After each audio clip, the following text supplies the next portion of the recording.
Bapak Ibu untuk bangkit berdiri, kita akan bersalat teduh sejenak.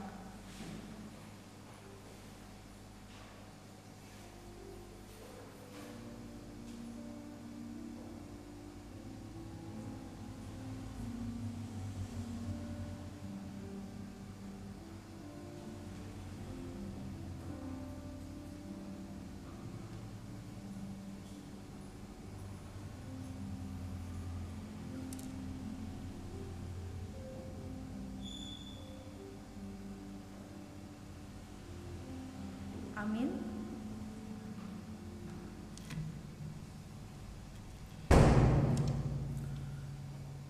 Saudara dalam kasih Tuhan, kami menyambut saudara sekalian untuk datang menghadap Tuhan, dan kebaktian kita pada pagi hari ini, kita mau landaskan pada pengakuan bahwa pertolongan kita datangnya dari Tuhan yang menciptakan langit dan bumi, yang kasih setianya kekal untuk selama-lamanya, dan yang tidak pernah meninggalkan perbuatan tangannya. Amin. Tuhan berada di bait suci-Nya.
Tetapi hendaklah kamu ramah seorang terhadap yang lain, penuh kasih mesra dan saling mengampuni, sebagaimana Allah di dalam Kristus telah mengampuni kamu. Gloria Patri.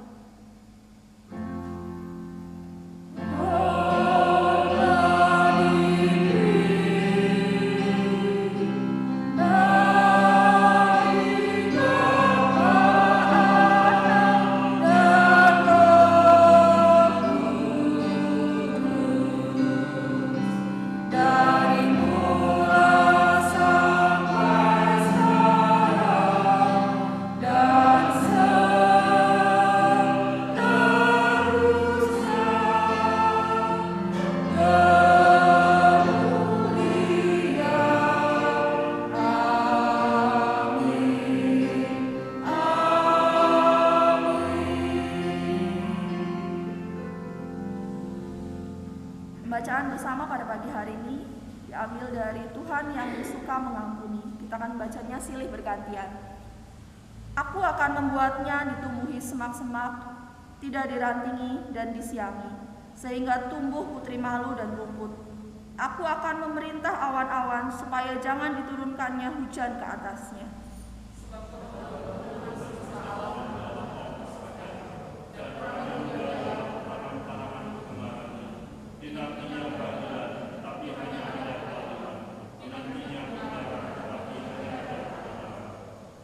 Sebab Engkau ya Tuhan, baik dan suka mengampuni, dan berlimpah kasih setia bagi semua orang yang berseru kepadamu.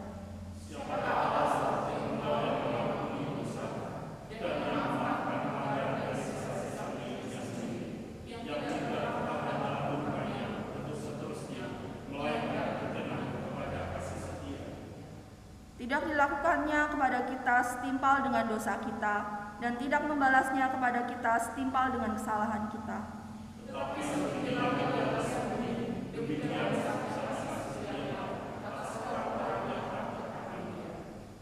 Jika kita mengaku dosa kita, maka Ia adalah setia dan adil, sehingga Ia akan mengampuni segala dosa kita dan menyucikan kita dari segala kejahatan.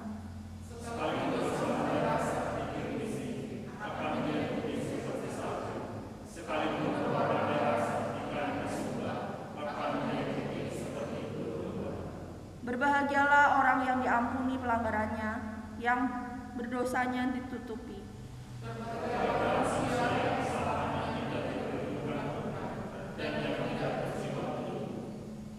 Kita akan bersama-sama menyanyikan lagu KPPK nomor 296 dan akan dilanjut dengan lagu Berkat-Mu Tetap Untuk Selamanya.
Doa syafaat pada pagi hari ini akan dipimpin oleh Ibu Hedis, kami persilahkan.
pagi hari ini kita akan membaca Alkitab kita yang diambil dari Efesus 4 ayat 17 sampai 32. Kita akan membacanya silih bergantian, kaum bapak terlebih dahulu, lalu diikuti oleh kaum ibu. Kami persilahkan. Sebab itu katakan dan ditugaskan ini kepadamu di dalam Tuhan. Jangan hidup lagi sama seperti orang-orang yang tidak mengenal Allah dengan pikiran yang dan pengertiannya yang gelap, jauh dari hidup persekutuan dengan Allah, karena kebodohan yang ada di dalam mereka dan karena kedengkiran hati mereka. Perasaan mereka telah tumbuh sehingga mereka menyerahkan diri kepada hawa nafsu dan mengerjakan dengan serakah segala macam pencemaran. Tetapi kamu bukan demikian, kamu telah belajar mengenal Kristus. Karena kamu telah mendengar tentang Dia dan menerima pelajaran di dalam Dia menurut kebenaran yang nyata dalam Kristus. Yaitu bahwa kamu berhubungan dengan kamu yang dahulu, harus menanggalkan manusia lama yang menemui kebinasaan.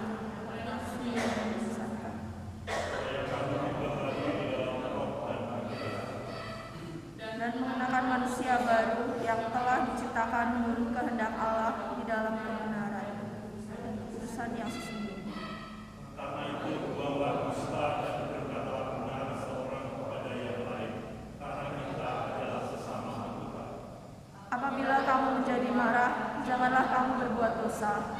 Janganlah matahari terbenam sebelum padam amarahmu. Dan janganlah beri kesempatan kepada iblis.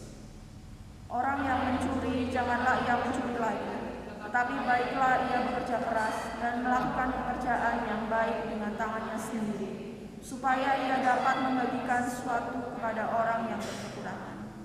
Janganlah ada perkataan kotor keluar dari mulutmu, tetapi pakailah perkataan yang baik untuk membangun di mana-mana, supaya mereka yang mendengarnya beroleh kasih karunia. Dan janganlah kamu mematahkan kamu menjelang hari penyelamatan.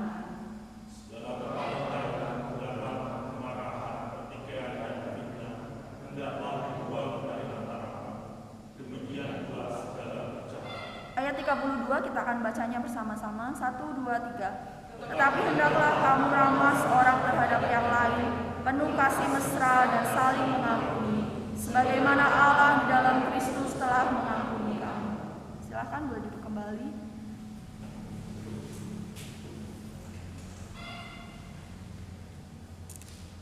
Sejak kita menerima Tuhan Yesus, hidup kita berasa bahwa Tuhan memberkati kita senantiasa. Pada pagi hari ini kita bersama-sama diberikan kesempatan untuk mengucap syukur kepada Tuhan melalui persembahan yang akan kita berikan, dan kita akan menyanyikan lagu Sak JK Aku Derek Gusti.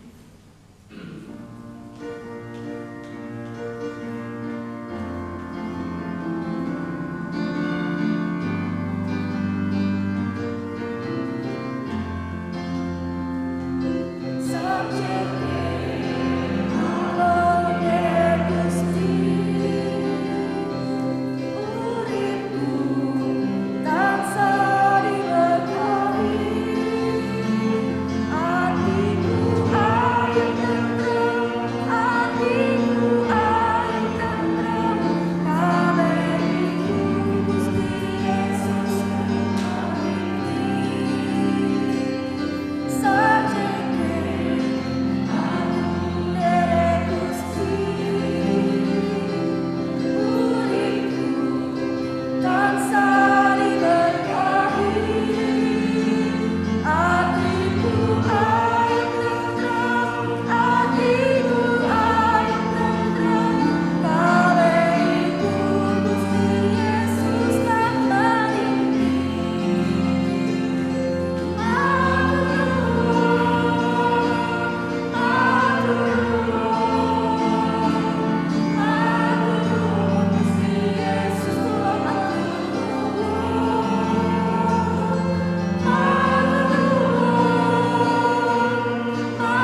Sebelum kita mendengarkan firman Tuhan dengan tema keluarga yang saling mengampuni, kita akan bersama-sama menyanyikan lagu Aku dan Seisi Rumahku.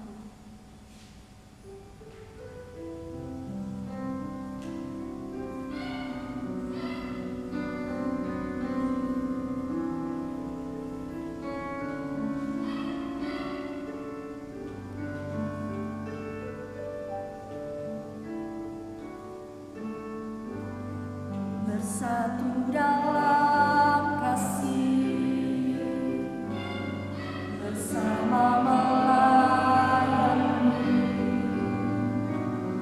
dan saling mengampuni. Ini doa kami,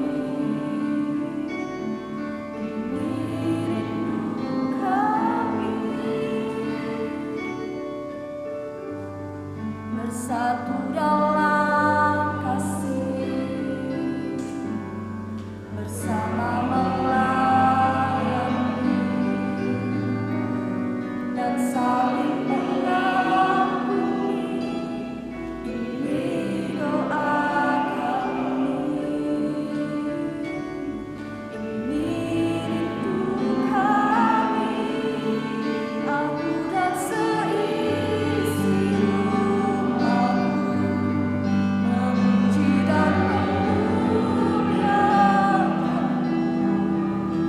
penebusku, penyelamatku, menolong dalam hidupku. Aku dan seisi rumahku mengangkat dan mengandalkanmu. Bersatu hati mengasihimu, melayani Tuhan seumur hidupku. Aku dan seisi rumahku memuji dan memuliakanmu, penebusku, penyelamatku, penolong dalam hidupku. Aku dan seisi rumahku. Firman Tuhan pada pagi hari ini akan dibawakan oleh Bapak Pendeta Hadi. Kami persilakan.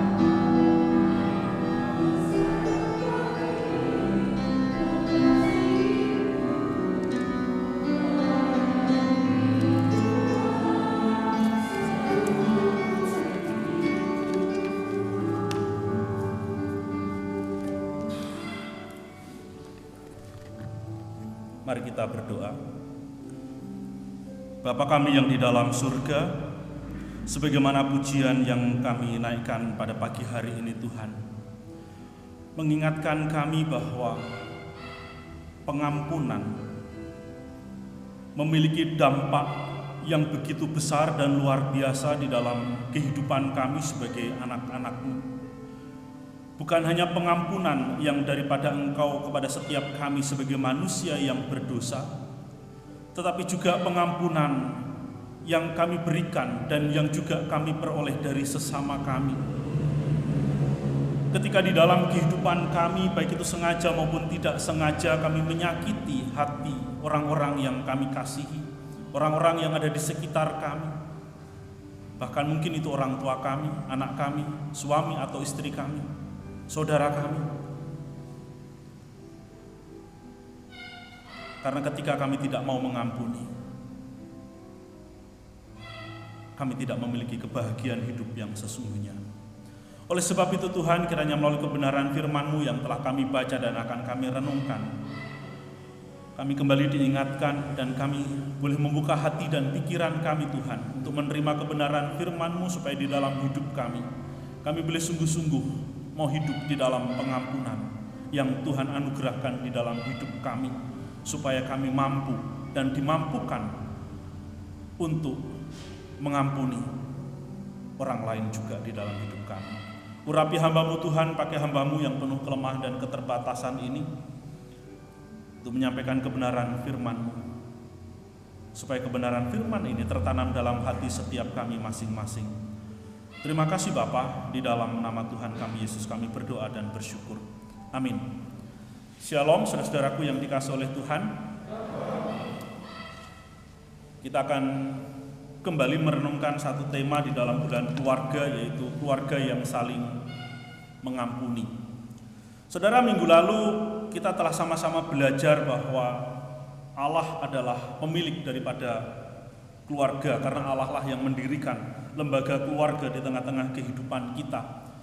Sehingga sebagai manusia kita, terutama sebagai orang-orang yang percaya kepada Tuhan, maka kita harus mengutamakan Allah di dalam kehidupan keluarga kita masing-masing. Kita harus memohon pertolongan dan pimpinan kepada Allah supaya kita dimampukan untuk menjalankan segala tugas dan tanggung jawab yang Allah percayakan dalam keluarga kita, dalam tanggung jawab kita masing-masing, baik sebagai kepala rumah tangga, sebagai istri, sebagai anak-anak. Kita memahami dan mengerti akan tanggung jawab kita. Karena kita tahu bersama bahwa ketika Allah membentuk keluarga, menciptakan laki-laki dan perempuan, yaitu Adam dan Hawa, dipersatukan, Allah memberkati setiap keluarga, memberkati keluarga itu untuk menikmati kebahagiaan. Dan minggu lalu saya juga sudah panjang lebar tentang menyampaikan hal itu, dan kita yakin, saya juga yakin dan percaya bahwa Bapak Ibu yang sudah membangun rumah tangga, yang sudah memiliki keluarga, dan buat anak-anak muda yang juga punya rencana begitu ya, punya cita-cita membangun rumah tangga, tujuannya adalah untuk menikmati kehidupan yang bahagia. Betul ya? Memiliki kehidupan keluarga yang bahagia. Tetapi ternyata kebahagiaan itu tidaklah semudah membalikkan telapak tangan. Karena kita yang hidup di dalam keluarga kita masing-masing, ternyata ada yang merasakan bahwa hidupku sebagai tanggung jawabku sebagai seorang istri, aku tidak merasakan kebahagiaan. Atau ada yang merasa sebagai kepala rumah tangga, kok hidup saya susah. Atau mungkin sebagai anak-anak juga, baik yang udah remaja, pemuda, maupun yang masih sekolah, yang masih anak-anak. Kok keluargaku tidak bahagia ya? Karena mungkin kita pernah main ke rumah temen gitu kan, yang buat yang anak-anak, atau mungkin setiap kita pernah main ke rumah orang lain yang kelihatannya kok hidup mereka begitu bahagia, kok hidup mereka begitu tenang, begitu bersahaja, begitu begitu ideal gitu. Nah, kadang-kadang kita suka membandingkan keluarga kita dengan keluarga orang lain, atau keluarga kita dengan keluarga teman kita. Nah, sehingga kita bisa mengukur di situ, bisa melihat ini baru secara kasat mata, kok keluarga dia lebih bahagia, papa mamanya kelihatan akur, nggak pernah berantem begitu ya, sepintas. Tapi apakah realitanya demikian? Dan kalau kita mau bersaksi ataupun ketika kita mau mengakui, ya ternyata dalam hidup rumah tangga itu tidak baik-baik saja. Pasti ada masalah, ada konflik di dalamnya. Tetapi Allah memerintahkan, Allah memberikan berkat di tengah-tengah keluarga supaya kita menikmati kebahagiaan di dalam rumah tangga itu. Nah, oleh sebab itu saudara, ketika kita tahu bahwa keluarga yang tempat di mana kita dilahirkan, tempat di mana kita dibesarkan, keluarga tempat di mana kita berada, kita sadar bahwa keluarga ini adalah keluarga yang tidak sempurna. Tetapi Allah mau supaya keluarga yang tidak sempurna ini menikmati berkat Tuhan, menikmati kebahagiaan yang Tuhan berikan. Dan seringkali kita sebagai keluarga Kristen tidak menyadari bahwa ada sesuatu yang mungkin, atau bahkan seringkali kita tidak melakukan, mengerjakannya di dalam relasi kita, baik itu dengan Tuhan maupun dengan anggota keluarga kita, sehingga kita merasa bahwa keluarga kita ini tidak bahagia. Ada sesuatu yang salah, yang tidak kita lakukan, ada sesuatu yang tidak kita kerjakan dengan sungguh-sungguh di dalam menjalani ataupun menghidupi kehidupan rumah tangga itu. Apa itu? Yaitu sifat ataupun karakter saling mengampuni. Hidup saling mengampuni, saling memaafkan, saling mengasihi. Ternyata ini menjadi salah satu yang menjadi kunci kebahagiaan di dalam kehidupan rumah tangga. Dan saya mau katakan bahwa kebahagiaan di dalam rumah tangga itu turunnya bukan dari langit, gitu kan? Kebahagiaan itu bukan turun dari langit, tetapi itu harus diusahakan. Kebahagiaan itu Tuhan berikan, Tuhan anugerahkan, tetapi kita sebagai orang yang menikmati kebahagiaan itu harus mengupayakannya dalam tanda kutip. Harus mengerjakannya dengan sungguh-sungguh. Karena ada perintah Tuhan di dalamnya. Nah, saudara, sebelum masuk lebih jauh ke dalam khotbah, kita ingin melihat satu bagian pembacaan bersama tadi. Ya, silakan Grace. Slide terakhir di dalam pembacaan kita tadi, itu ada sesuatu yang sangat menarik. Ada 2 kalimat. Yang ini tentunya kalimat yang diambil dari firman Tuhan. Kita baca sama-sama ya. 1, 2, 3.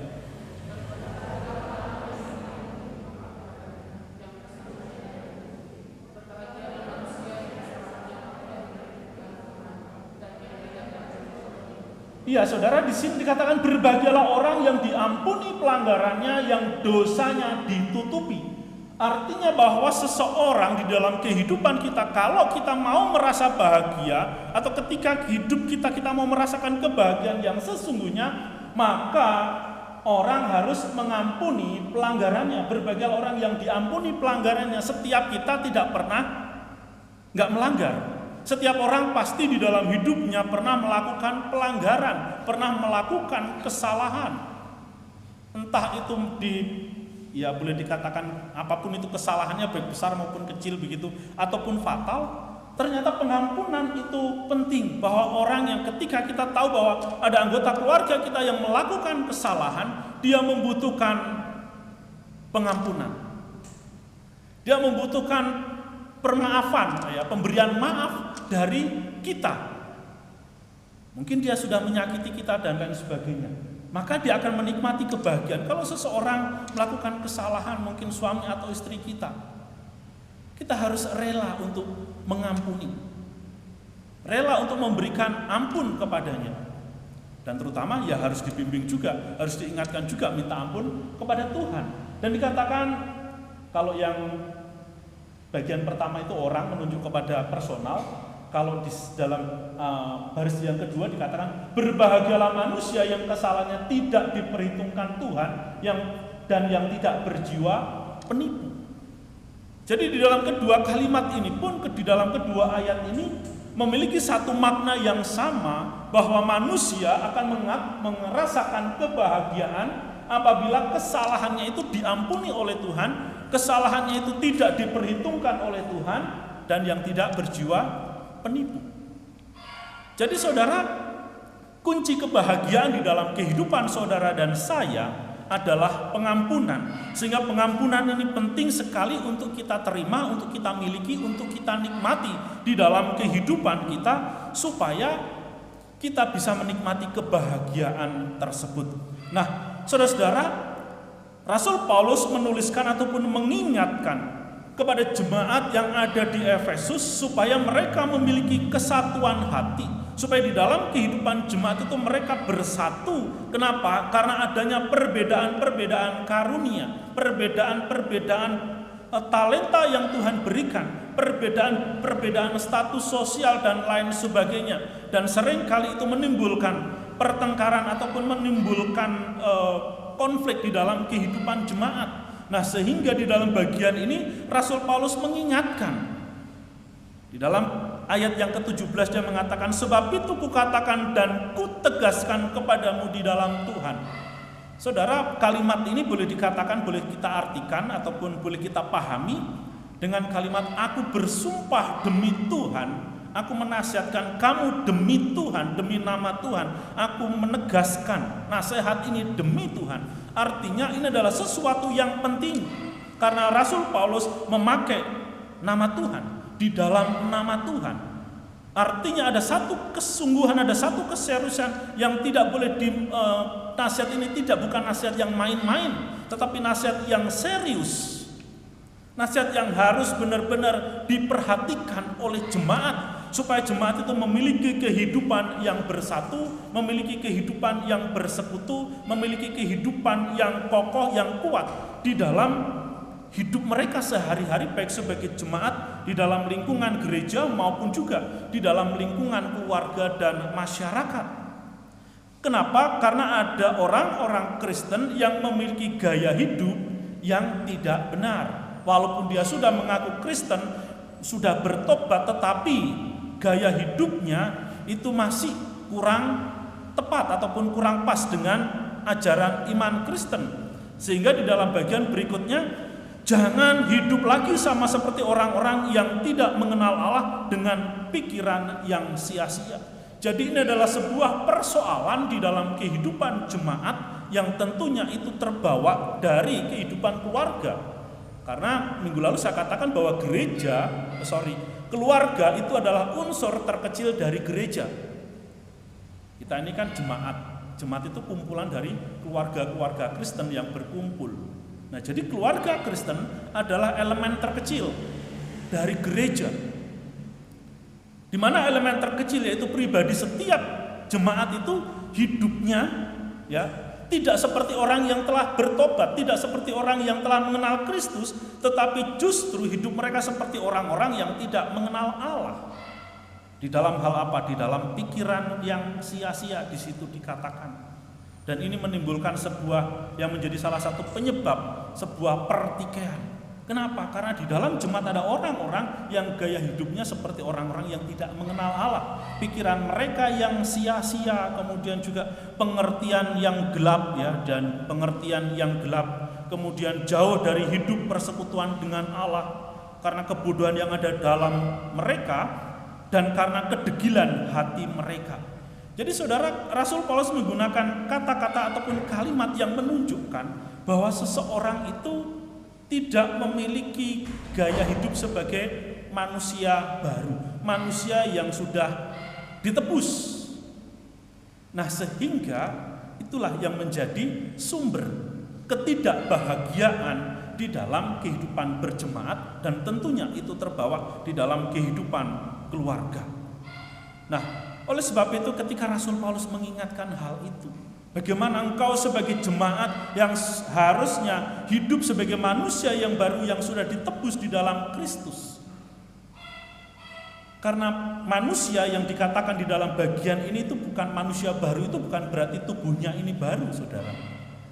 Tetapi Rasul Paulus menunjuk kepada pikiran, kepada hati, kepada karakter yang ada di dalam diri manusia. Karena kalau kita sebagai orang Kristen, sebagai manusia, secara umum, ya kehidupan kita ataupun fisik kita ini kan ya cuman jadi anak-anak, remaja, kemudian pemuda, dewasa, kemudian menjadi tua, lalu nanti akan mati begitu secara secara biologis seperti itu. Pikiran kita juga kalau kita mengingat-ingat, pikiran kita kan nggak pernah berubah. Ketika kita masih anak-anak ya kita berpikir seperti anak-anak, ketika kita remaja pemuda ya berpikir seperti pemuda remaja, nanti udah dewasa berpikir seperti orang dewasa begitu ya. Pemikiran kita berubah. Dalam artian tidak pernah berubah dalam arti ya nggak ada sesuatu, kita tidak merasakan ada sesuatu yang berubah di dalam diri kita. Kita masih menggunakan otak yang sama ketika kita lahir. Kita nggak pernah ganti otak. Kita tidak pernah ganti hati. Hati kita tetap sejak kita lahir kita bawa sampai hari ini. Tidak ada sesuatu yang berubah. Tetapi karakter inilah yang harus diubah supaya kita bisa memahami dan bisa mengerti bahwa kehidupan yang saling mengampuni itu akan menolong kita menikmati kehidupan ini. Kita akan menikmati kebahagiaan yang Tuhan berikan di dalam kehidupan setiap kita. Karena sebagai jemaat itu dipanggil untuk hidup sesuai dengan ajaran Kristus. Sehingga sekalipun kita ini tidak berubah, tetapi hati dan pikiran kita itu yang harus diubah setiap hari. Hati dan pikiran kita ini yang harus terus-menerus diperbaharui di dalam pemahaman kita akan kebenaran firman Tuhan. Karena saudara dan saya dipanggil yaitu untuk menikmati kemerdekaan di dalam Kristus. Saudara dan saya ditebus untuk hidup sesuai dengan apa yang Yesus ajarkan. Sehingga kebahagiaan yang Tuhan berikan itu dapat kita hidupi, kita jalani, dan juga kita rasakan di tengah-tengah keluarga kita yang tidak sempurna. Saudara, kita harus menyadari bahwa ketika kita mau menemukan pasangan hidup gitu kan, atau mencari pasangan hidup, tentunya kita dulu punya kriteria. Betul ya bapak-bapak, ibu-ibu? Kita punya kriteria. Aku nanti pengen punya suami yang seperti ini, seperti ini, seperti ini. Aku nanti pengen punya seorang istri yang seperti ini, seperti ini, seperti ini, seperti ini. Kita membuat sebuah gambaran yang ideal buat diri kita untuk menemukan ataupun mencari pasangan hidup. Khususnya buat kita yang tidak dijodohkan. Kalau dijodohkan itu lain. Tetapi kita yang mencari, kita berdoa kepada Tuhan, aku mau mendapatkan pasangan hidup. Kita sudah membuat kriteria A, B, C, D, E, F, G begitu. Baik laki-laki maupun perempuan. Saya katakan itu normal. Betul ya? Itu normal. Aku pengen punya istri yang begini. Itu sesuatu yang normal. Tetapi realitanya apakah Bapak Ibu yang sekarang memiliki pasangan hidup itu sudah sesuai dengan yang dulu pernah kita buat? Halo, jauh ya? Sepertinya jauh. Ternyata suami kita atau istri kita itu tidak sesuai dengan apa yang kita harapkan dulu. Yang kita bikin kriteria A, B, C, saya dulu bikin seperti itu. Dan itu sesuatu yang ketika saya merenungkannya, memikirkannya, oh iya, aku mencari seorang gadis yang begitu sempurna. Padahal saya laki-laki brengsek, saya tidak sempurna. Mana ada gadis yang begitu sempurna mau sama saya? Saya rasa juga sebaliknya. Ketika seorang gadis menginginkan seorang laki-laki untuk menjadi suaminya, dia sudah punya kriteria A, B, C, D. Tetapi ketika dia merenungkannya, memikirkannya di dalam Tuhan, bergumul di hadapan Tuhan, kok ya tidak ada ya laki-laki yang seperti itu. Akhirnya menjadi, oh ya, aku kan juga sebagai wanita, bukan wanita yang sempurna. Betulnya Bapak Ibu ya, kita bukanlah laki-laki ataupun perempuan yang sempurna. Baik di mata suami kita maupun di mata istri kita. Tetapi sesuatu dua pribadi yang tidak sempurna ini, di mana minggu lalu saya mengatakan, saya meyakini bahwa jodoh itu ditetapkan ada di dalam ketetapan Tuhan. Kenapa laki-laki dan perempuan yang tidak sempurna ini bersatukan? Karena dua-duanya adalah manusia yang berdosa, yang sudah memiliki cacat celah di hadapan Tuhan. Tuhan persatukan supaya saling melengkapi. Sehingga apa yang Tuhan rancangkan di dalam kehidupan pasangan suami istri ketika membentuk sebuah keluarga, mereka memuliakan Tuhan. Mereka sebagai kedua insan yang sudah dipersatukan di dalam Kristus, mereka telah mengalami kasih Kristus, supaya mereka di dalam segala kelebihan dan kekurangan bisa hidup saling mengampuni satu dengan yang lain, sebagaimana dikatakan di dalam ayat 32 yang menjadi votum kita pada pagi hari ini. Tetapi hendaklah kamu ramah seorang terhadap yang lain, penuh kasih mesra dan saling mengampuni sebagaimana Allah di dalam Kristus telah mengampuni kamu. Jadi saudara, inilah salah satu tujuan Yesus Kristus datang ke dalam dunia ini, untuk mengampuni segala dosa kita. Inilah salah satu fungsi kenapa kita harus merendahkan diri di hadapan Tuhan, memohon pengampunan di hadapan Tuhan. Ketika kita mau sungguh-sungguh mohon ampun di hadapan Tuhan, Tuhan menyediakan pengampunan itu untuk saudara dan saya. Ketika kita menerima Yesus sebagai Tuhan dan Juru Selamat di dalam kehidupan kita, di sanalah pengampunan itu saudara dan saya peroleh. Sehingga kita merasakan kebahagiaan. Bukan di hadapan sesama, tetapi kebahagiaan di hadapan Tuhan. Sebagaimana firman Tuhan yang menjadi pembacaan kita bersama tadi. Berbahagialah orang yang diampuni kesalahannya. Berbahagialah manusia yang dosanya tidak diperhitungkan. Jadi dosa itulah yang membuat hidup saudara dan saya tidak bahagia. Oleh sebab itu, jika hari ini saudara dan saya masih menyimpan kesalahan orang, ketika hari ini kita masih menyimpan dendam kepada sesama kita, mungkin kepada anak-anak kita yang bandel, yang susah dikasih tahu, menyimpan amarah kepada orang tua kita, menyimpan amarah kepada saudara kita, menyimpan amarah, kebencian kepada pasangan hidup kita, kepada orang-orang yang pernah menyakiti hati kita. Kalau kita masih menyimpannya, maka betapa kita tidak bahagia.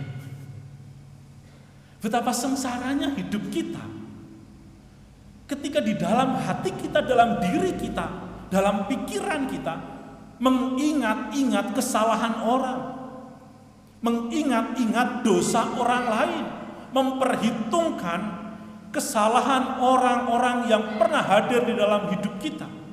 Betapa menderitanya kita dan betapa tidak bahagianya kita kalau kita masih hidup di dalam sikap hati dan pikiran dan perasaan yang demikian. Tuhan Yesus mengajarkan kepada kita supaya kita mengampuni orang yang bersalah kepada kita. Tuhan Yesus mengajarkan supaya kita mengasihi orang lain sama seperti kita mengasihi diri kita sendiri.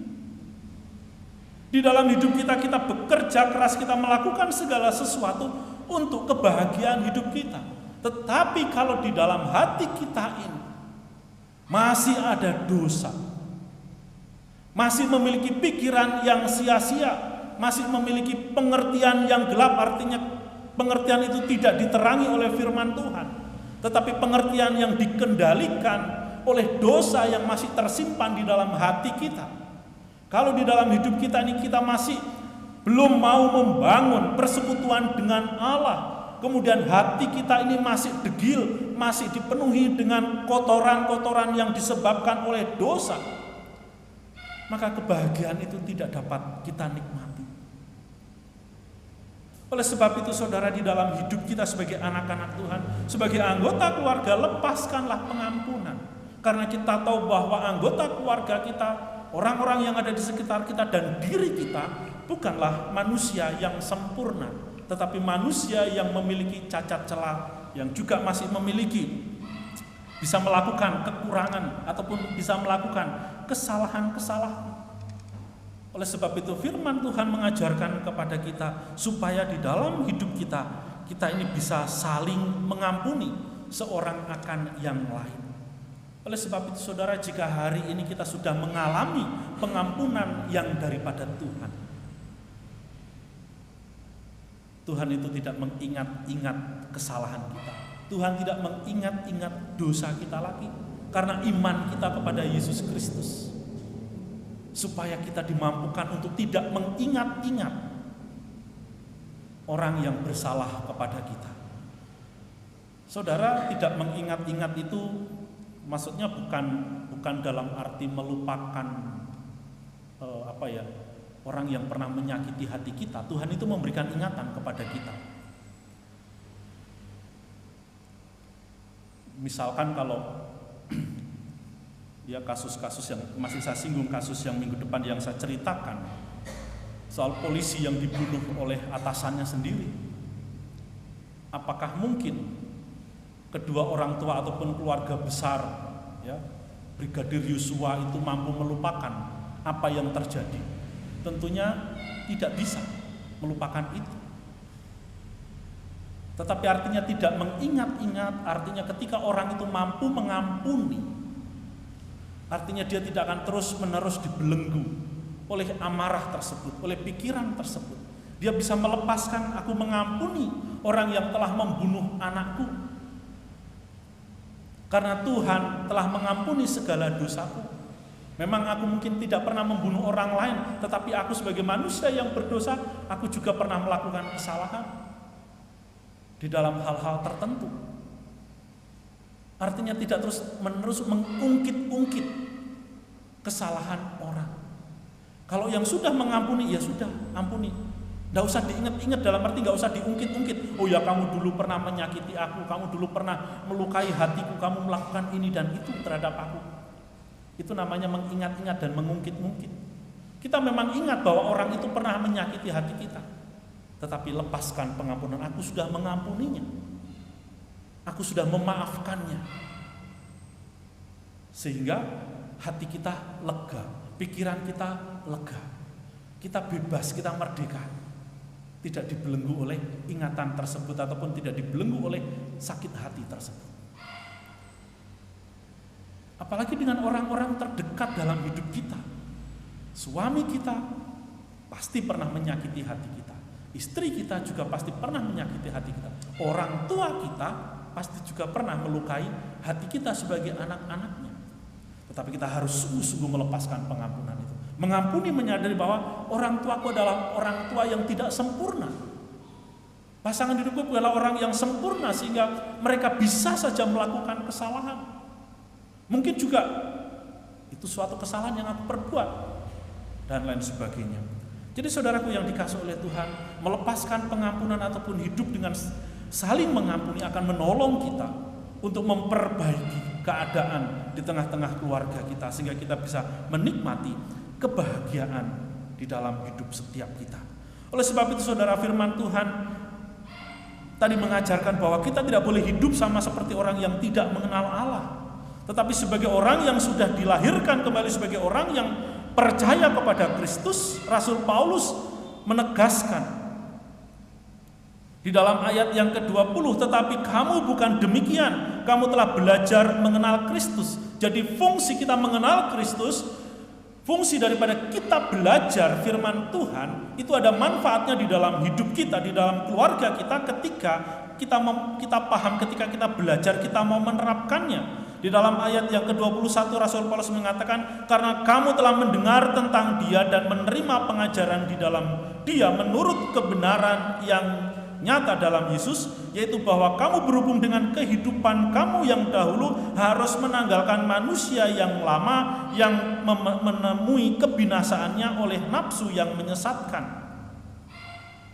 Jadi saudara, itulah kehidupan lama yang diingatkan, bahwa orang yang hidup di luar Kristus dan yang sekarang telah menerima Kristus mendapatkan pengajaran di dalam iman kepada Kristus, mendapatkan pengajaran firman Tuhan di dalam Kristus, maka hidupnya harus berubah.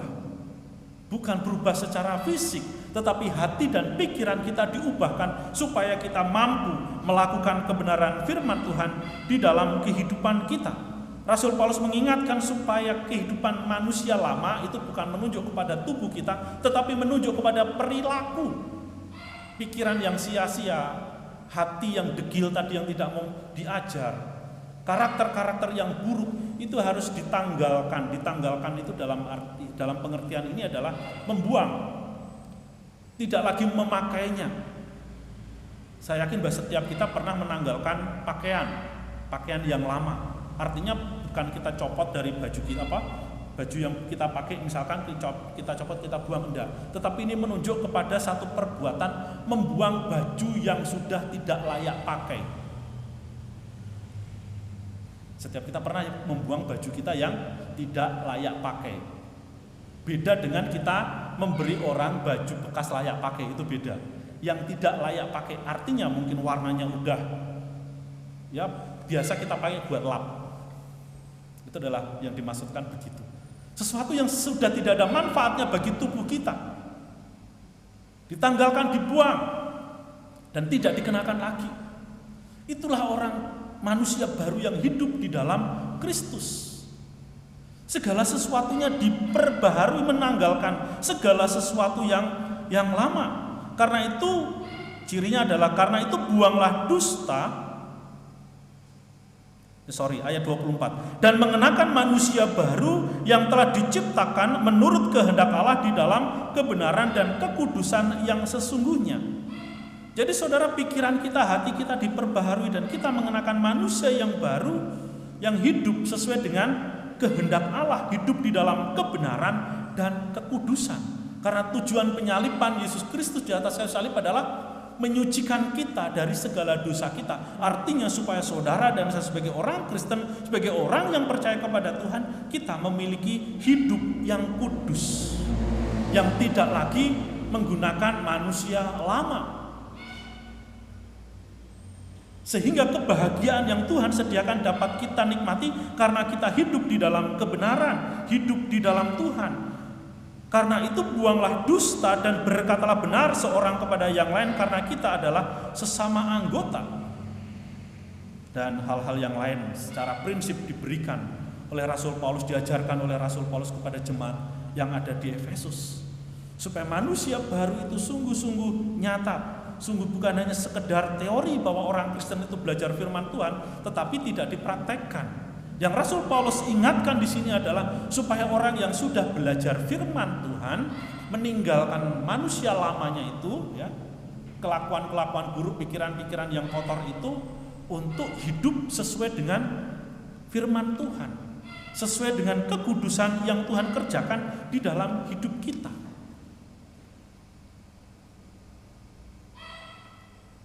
Sehingga kebahagiaan yang Tuhan sediakan di dalam hidup kita bisa kita nikmati. Saudara, di dalam bagian ini Rasul Paulus menyinggung tentang satu bagian anggota tubuh yang sangat spesifik, yaitu mulut.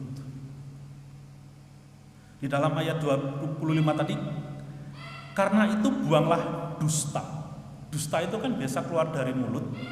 Kemudian dan berkatalah benar.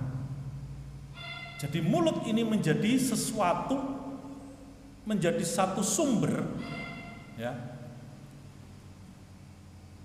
yang dapat melukai sesama kita. Segala masalah, persoalan, segala pertengkaran yang terjadi di dalam bagian ini Rasul Paulus mau mengajarkan kepada kita sumbernya dari kata-kata yang tidak benar. Ada fitnah, ada dusta, ada kata-kata kotor.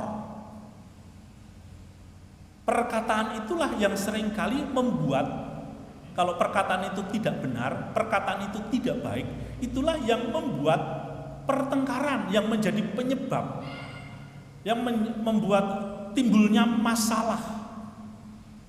Itu dari kata-kata yang kotor, kata-kata yang tidak benar, kata-kata fitnah. Nah, makanya Rasul Paulus mengingatkan itu.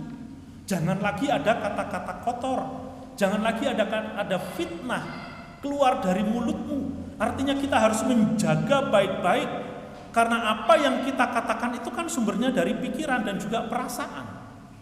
Nah, sehingga pikiran dan perasaan kita itu harus setelah diperbaharui, maka fitnah dan kata-kata kotor, kata-kata hujat, ya, kata-kata makian itu jangan keluar.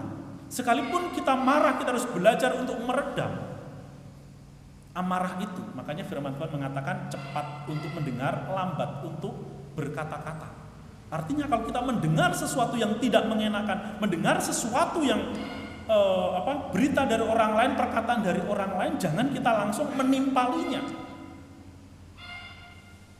Jangan langsung kita meresponnya, tetapi dicerna lebih dahulu.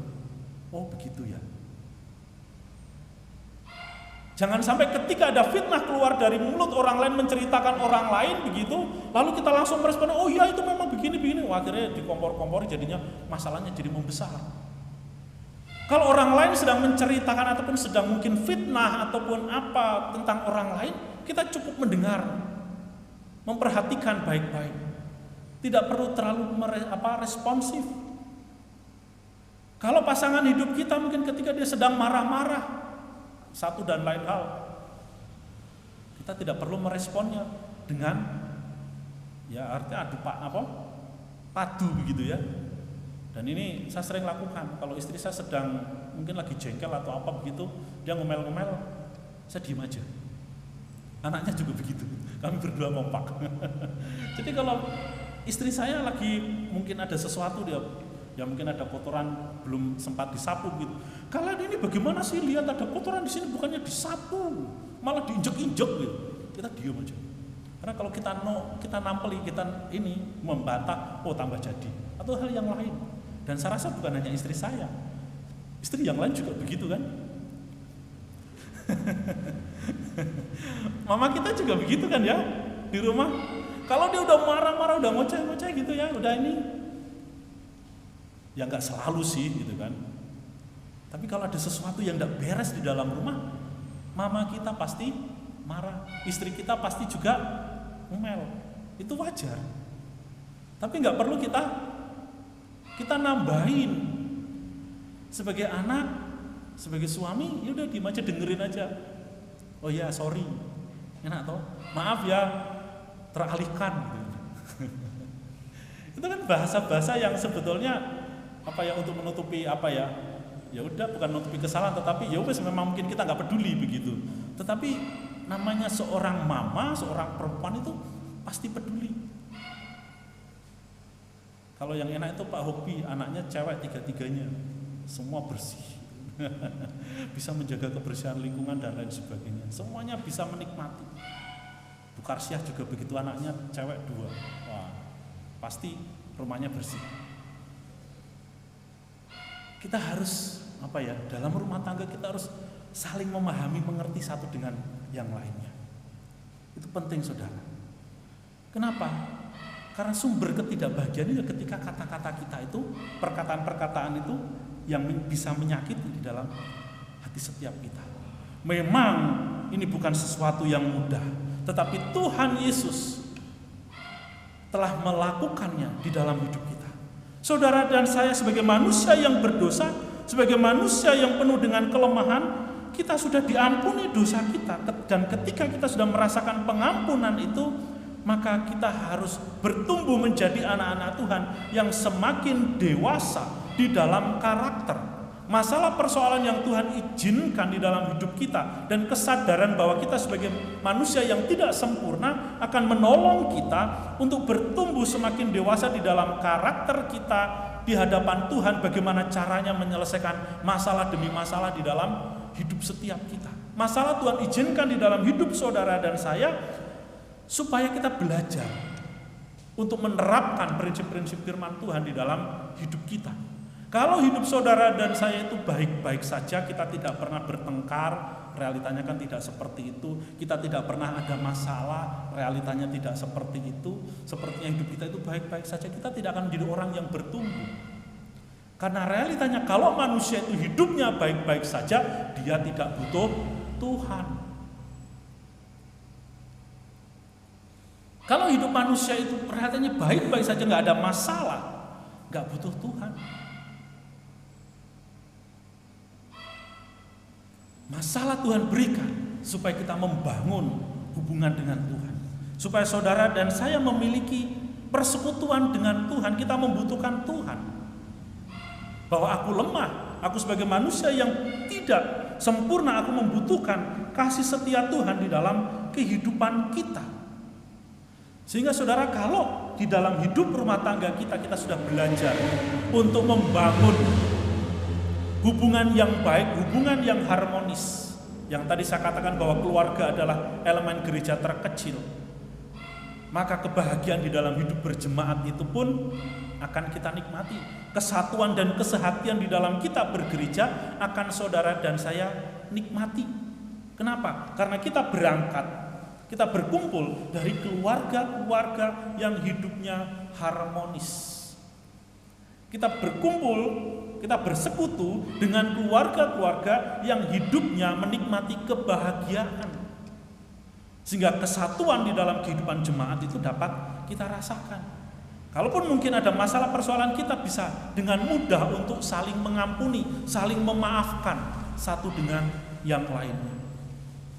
Saudaraku yang dikasihi oleh Tuhan, Tuhan akan terus memproses dan membentuk kita di dalam hidup kita. Selama kita mengikut Tuhan, maka Tuhan akan mengizinkan berbagai hal itu terjadi. Tapi firman Tuhan mengingatkan, jangan sampai kita dipakai oleh iblis. Jangan sampai kita memberikan kesempatan kepada iblis. Karena ketika saudara tidak segera menyelesaikan setiap masalah, persoalan yang kita hadapi, di sanalah iblis itu mengintai. Karena disitulah saat dalam tanda kutip kita sedang dalam kondisi lemah. Maka hati yang siap mengampuni, siap menyelesaikan setiap masalah di dalam keluarga, itu akan menolong kita untuk bertumbuh mengalami kasih Tuhan. Saudara, kapan Tuhan Yesus dicobai? Apakah saat dia berdoa? Enggak. Apakah Tuhan Yesus dicobai saat dia berpuasa, tidak makan, tidak minum? Enggak. Firman Tuhan mengatakan ketika Tuhan Yesus berpuasa 40 hari, 40 malam, iblis tidak mencobainya. Kapan Yesus itu dicobai?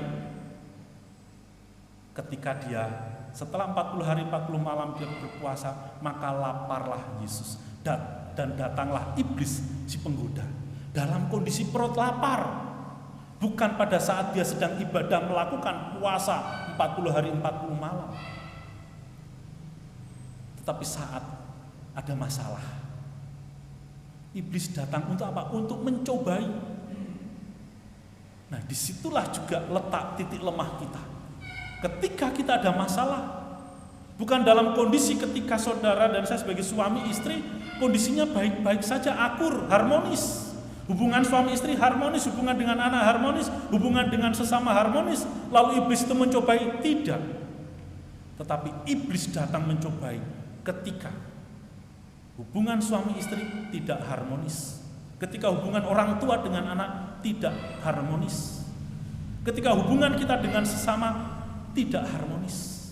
Di sana iblis memakainya, menggunakan kesempatan itu untuk mencobai kita supaya kita jatuh ke dalam dosa. Oleh sebab itu hati-hati dan waspada ketika ada masalah, ada persoalan dalam hidup kita, terutama di dalam keluarga. Milikilah hati yang siap sedia untuk mengampuni. Saudaraku yang dikasihi oleh Tuhan, untuk menutup khotbah ini saya ingin menceritakan tentang sebuah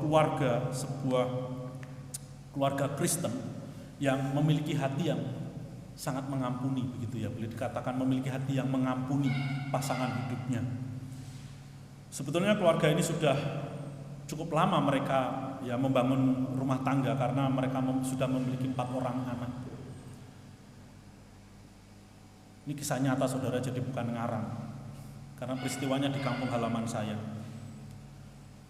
Suatu hari kita nggak tahu masalah-masalah yang dialami oleh keluarga itu kan kita tidak perlu tahu semuanya, begitu kan.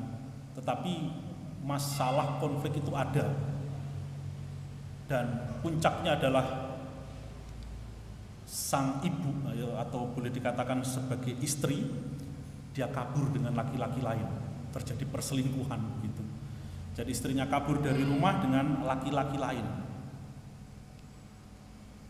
Saudara, tentunya kalau kita melihat mungkin sebagai tetangga, sebagai saudara begitu, kita akan ngelus dodol begitu ya, merasa prihatin. Ya, mungkin selama ini kita tahu masalahnya gitu. Ya kami sebagai orang kampung tahulah masalah-masalah, mungkin itu juga masalah ekonomi dan lain sebagainya. Karena membesarkan 4 orang anak itu tidak mudah. Lalu istrinya pergi sama laki-laki beberapa hari begitu. Ya tentunya sebagai suami kalau saya membayangkan pasti terluka suaminya. Pasti merasa marah, merasa kecewa, merasa pasti sakit hati ketika istrinya pergi dengan laki-laki lain. Walaupun laki-laki itu juga punya istri, walaupun tidak tinggal sekampung begitu ya. Lalu dia minta nasihat dan lain sebagainya kepada hamba Tuhan, kepada orang-orang yang tua begitu, yang dianggap tua yang bisa memberikan nasihat lah. Lalu sebagai orang percaya, sebagai orang Kristen tetap harus mengampuni, menerima dia. Maka sang suami itu dengan berbesar hati mau mengampuni istrinya, mau menyelesaikan setiap konflik, setiap masalah dalam rumah tangga. Dia pergi bersama dengan beberapa orang untuk menjemput istrinya yang sudah tinggal beberapa hari dengan laki-laki lain. Dan mereka sampai hari ini masih hidup sebagai suami istri. Saudara, kalau kita bayangkan itu terjadi dalam rumah tangga kita, itu betapa berat, betapa sulitnya. Tetapi kita bisa melihat satu contoh sebuah keluarga yang memiliki masalah sampai istrinya yang meninggalkannya, berselingkuh dengan laki-laki yang lain, pergi dengan laki-laki, meninggalkan suami, meninggalkan anak-anaknya, tentunya menimbulkan luka. Bukan hanya luka secara batin, tetapi juga luka secara sosial. Tentunya sebagai suami, sebagai anak-anak merasa malu. Tetapi dengan memiliki hati yang mengampuni itu, bahwa mamanya bukanlah perempuan yang sempurna, istrinya bukanlah perempuan yang sempurna. Karena konflik, karena masalah, dia bisa meninggalkan semuanya, dia tega dalam arti seperti itu, meninggalkan mereka. Tetapi suami dan anak-anaknya ini memiliki hati yang begitu lapang, membuka hati mereka untuk menerima mamanya yang telah meninggalkan mereka. Saudara, ini bukan sesuatu yang mudah. Tetapi ketika hati dan pikiran kita sebagai manusia diterangi oleh kebenaran firman Tuhan, hati kita diterangi oleh Roh Kudus, kita mau dipimpin oleh Roh Kudus untuk hidup di dalam kebenaran, untuk melakukan kebenaran firman Tuhan, maka Tuhan akan menolong kita.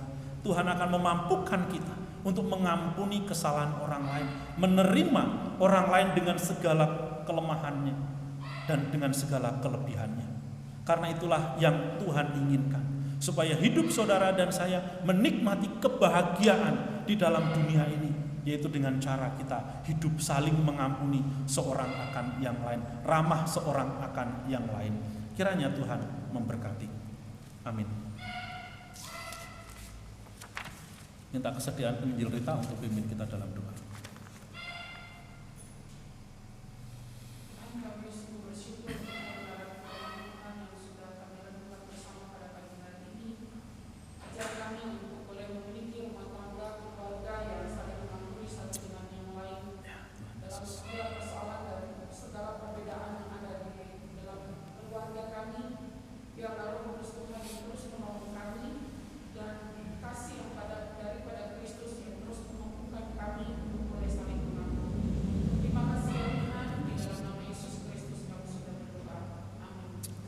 Terima kasih. Saya kembalikan ke Saudara Leni.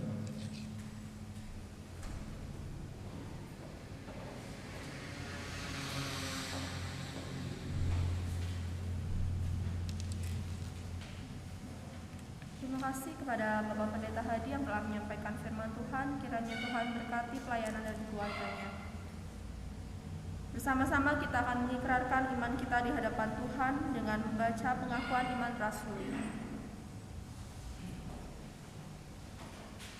Aku percaya kepada Allah, Bapa yang Maha Kuasa, Khalik langit dan bumi, dan kepada Yesus Kristus, Anaknya yang tunggal Tuhan kita, yang dikandung daripada Roh Kudus, lahir dari anak darah Maria, yang menderita sengsara di bawah pemerintahan Pontius Pilatus, disalibkan, mati dan dikuburkan, turun dalam kerajaan maut.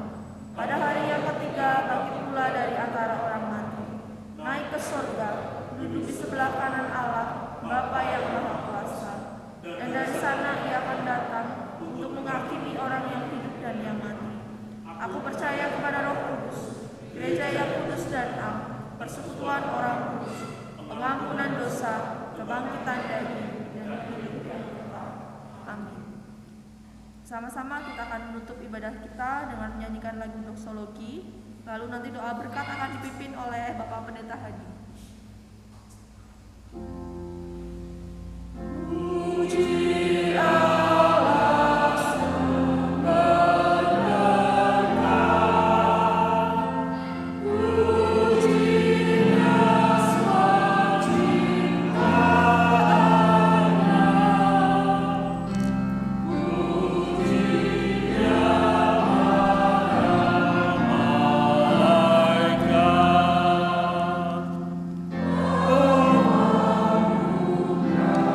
dan Roh Kudus. Amin.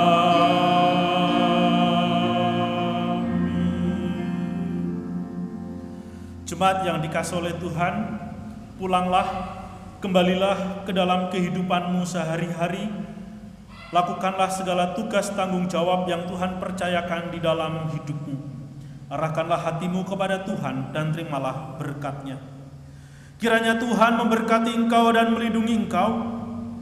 Kiranya Tuhan menyinari engkau dengan wajah-Nya dan memberi engkau kasih karunia. Kiranya Tuhan menghadapkan wajah-Nya kepadamu dan memberi engkau damai sejahtera dari sekarang sampai selama-lamanya. Amin.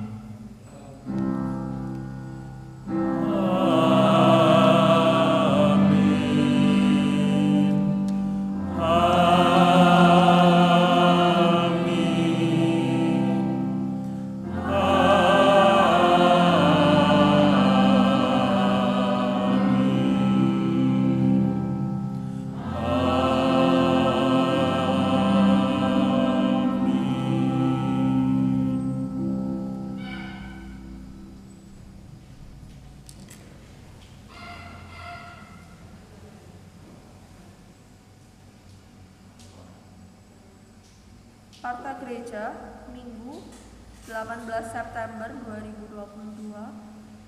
Untuk liturgis, Ibu Heni. Doa syafaat Jose Lucy, doa syukur Ibu Rasini, LCD Saudara Nathan, dan pemusik Saudari Siska. Warta tambahan, persekutuan youth setiap hari Sabtu jam 7 malam, dan ibadah sekolah minggu setiap hari Minggu pukul 9. Tapi untuk selama bulan September ini, bulan keluarga, anak sekolah minggu digabung di KU. Kita akan bersama-sama menutup ibadah kita. Kita akan memberikan salam jauh dan menyanyikan lagu Immanuel.